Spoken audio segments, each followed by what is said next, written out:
Welcome back to Queen City News. As TikTok lives out what could be its final days here in the U.S. because of security concerns, many are using other apps in their phone now to fill the void.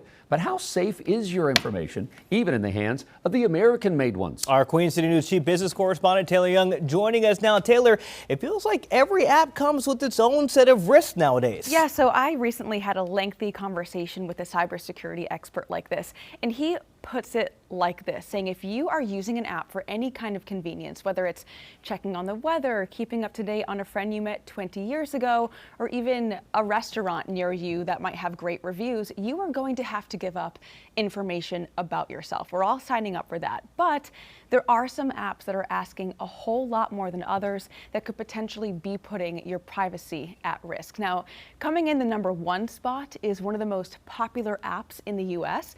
That's Facebook. NordVPN, an internet security company, ranks this app as the worst one for privacy because it asks almost for nearly every permission there is to ask. That includes your contacts, your call logs, text messages, as well as your Wi-Fi, camera, and microphone. And the list does continue on from there. And now the second worst app, according to the company, is also owned by Meta. That's Facebook Messenger, which is for the reason similar to Facebook, but also for the fact that it also involves private conversations. And in third place, and this might be a little shocking to some, but it's weather apps. According to NordVPN, these apps track your location 24/7 and then can sell this data to advertisers, which in theory puts your privacy at risk. Now, cybersecurity experts say these are all things that you are agreeing to, whether you know it or not. When you sign up for these services, we all see the terms and conditions that are 50,000 pages long, and we just hit accept. We don't know what we're agreeing to. We just want to use the app.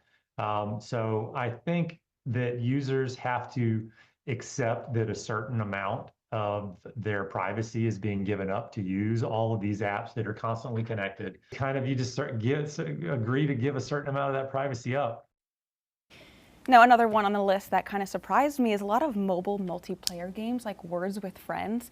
And I will say I did plan on bringing a list of some of the safest apps, but not only is there not a lot of data out there on it, the one that I did see, I didn't recognize a single app, which tells me, the most popular apps out there are considered the least safe, and the ones that are considered safe, no one really uses. This is so disturbing. I think I just sort of thought maybe naively that, yeah, maybe they had my contact info, maybe they had some emails or something. I'm fine with that. But to know that they're listening to conversations, they've got my camera anytime they want. Sell your information. Yeah, and sell my information which is why when, let's say we have a conversation about brownies, within 10 minutes, all of a sudden it pops up in your feed. That worries me. And I think the biggest concern here, especially on the cybersecurity expert side, is that when this information can be sold, or maybe there's a data breach, which we know happens a lot more frequently than we want, that's when this information can really get into the wrong hands.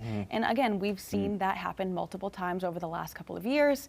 So just something to keep in mind. Maybe think about reading the fine print. I've started doing that recently. My eyes do gloss over a little bit, but you learn a lot in there. You really do. Yeah, we just normally just smash okay to get you to go to the bottom and hit agree just so you can download it. There you go. Taylor, good information right there.